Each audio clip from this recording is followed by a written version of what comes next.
los aspectos que contemplan los diseñadores e instructores altamente efectivos. No es algo que a mí, Lorena, se me haya ocurrido, ¿sí? Esto es de acuerdo con los estándares 217 y 301. Son 7 puntos, ¿ok? El primero es el diseño de sesiones de cursos de capacitación presenciales. Después hablamos de las etapas del proceso de capacitación, de las evaluaciones del aprendizaje, el material didáctico de manera muy específica, los manuales, de preparar la sesión de cursos de capacitación de manera presencial, conducir esos cursos y evaluar los cursos. Entonces, empecemos. En el primer elemento, el primer aspecto de diseño de sesiones de cursos de capacitación, que es cuando empezamos a elaborar nuestra carta descriptiva o plan de capacitación, está fundamentalmente basado en que sepamos, conozcamos sobre taxonomía de Bloom. Benjamin Bloom fue uno de los primeros autores quienes nos dejó esta taxonomía para poder elaborar objetivos, es decir, definir la conducta final que nosotros queremos que alcancen nuestros participantes. Vamos a establecer jerarquías y vamos a ir cumpliendo con los niveles inferiores del conocimiento. He de decir que esta taxonomía cuenta con 3 dominios de aprendizaje: el dominio cognitivo, que es la parte intelectual, el dominio afectivo, que se refiere a las habilidades, y afectivo, actitud, hábito, valor, y el psicomotor, que se refiere a las habilidades, ¿sí? Entonces, vamos a empezar por ejemplo, en el dominio cognitivo, tiene 6 niveles y vamos desde un orden de pensamiento inferior, que por ejemplo una persona pueda recordar, después comprender, aplicar, analizar, evaluar y crear. De manera concreta, les digo que la taxonomía de Bloom resulta muy efectiva para que nosotros podamos categorizar los conocimientos y las habilidades para que puedan alcanzar nuestros participantes su aprendizaje con respecto a un tema que nosotros le estemos brindando. Entonces, en este esquema lo que observamos es que antes de que una persona llegue a entender, primero necesita recordar, ¿sí? Y para que pueda aplicar, es importante que la persona pueda entender, si no, no lo puede aplicar. Y para que pueda analizar, previamente habrá aplicado ese conocimiento. Y después de analizarlo, lo podrá evaluar y finalmente podrá llegar al último nivel de la parte cognitiva, que es la creación, ¿sí? Entonces, esto nada más es un ejemplo de cómo funciona la taxonomía de Bloom y es en la que nosotros nos basamos para definir los objetivos de aprendizaje. Por eso decimos, a ver, yo quiero que al finalizar el curso el participante sea capaz de aplicar, sea capaz de utilizar técnicas de producción, de no sé qué.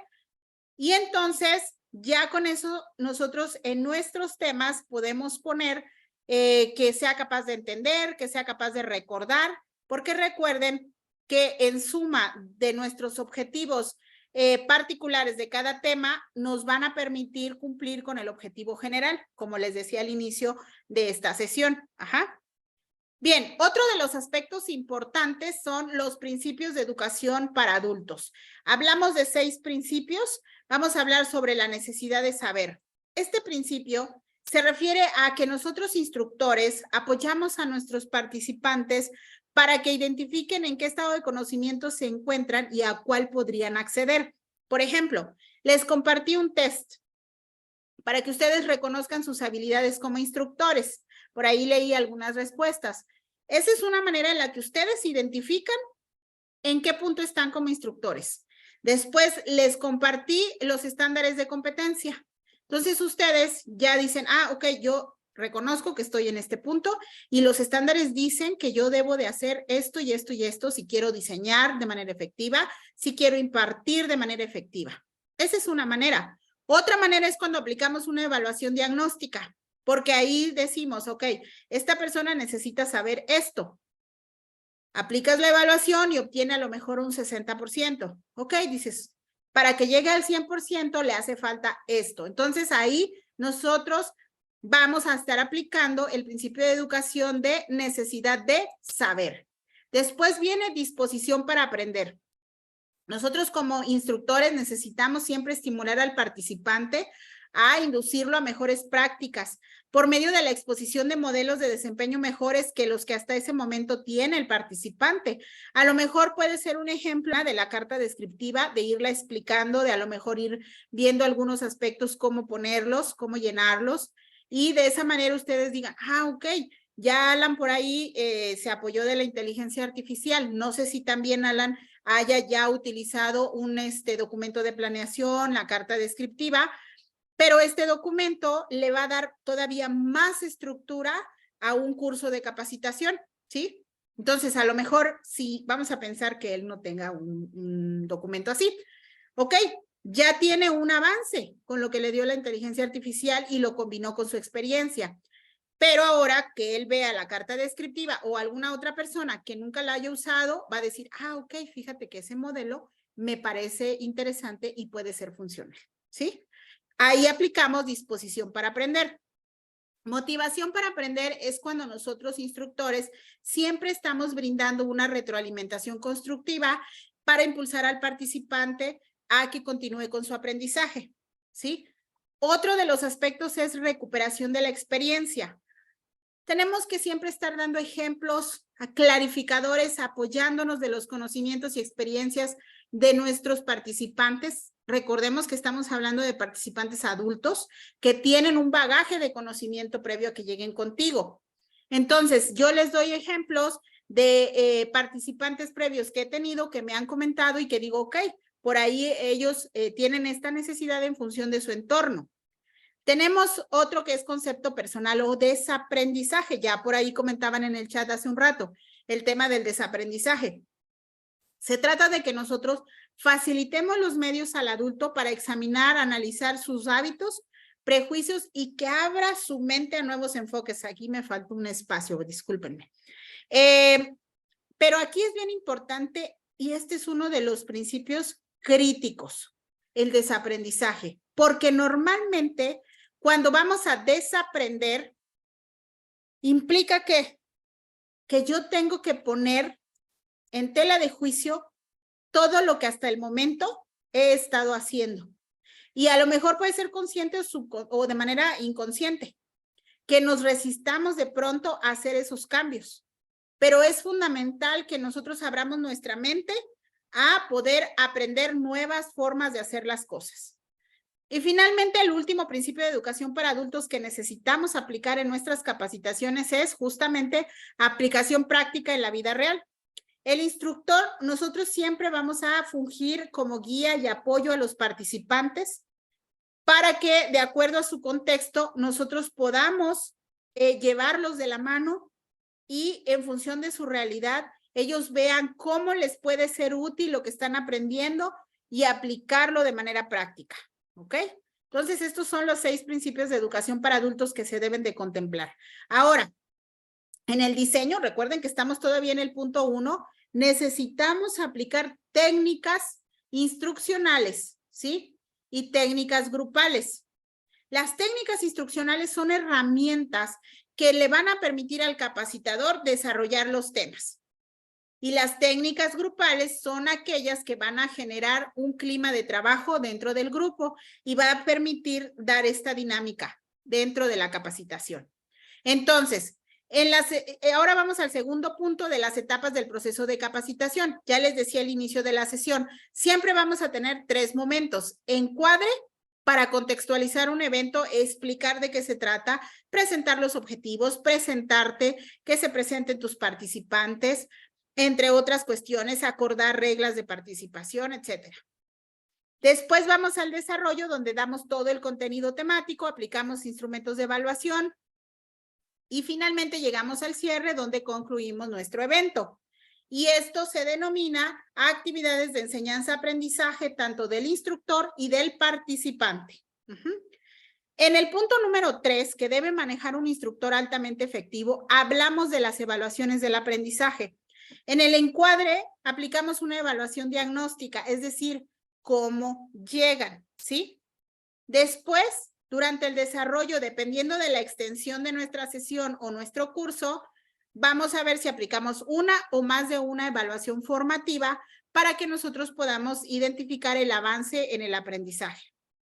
Y después, en el cierre, tenemos que aplicar una evaluación final para ver el nivel de apropiación del aprendizaje y poder comparar entre cómo llegaron en la evaluación diagnóstica y cómo se van.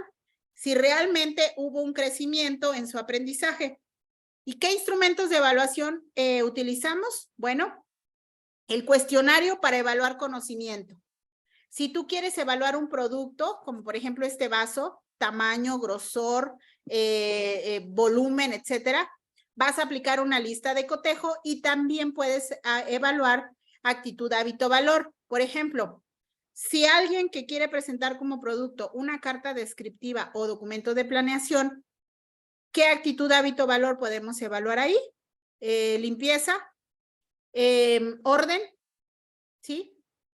Durante lo que es la estructura y conformación de nuestra carta descriptiva.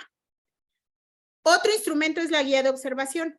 Esta nos sirve para evaluar desempeño, como su mismo nombre lo dice, pues lo aplicamos mientras estamos observando a las personas realizar una actividad.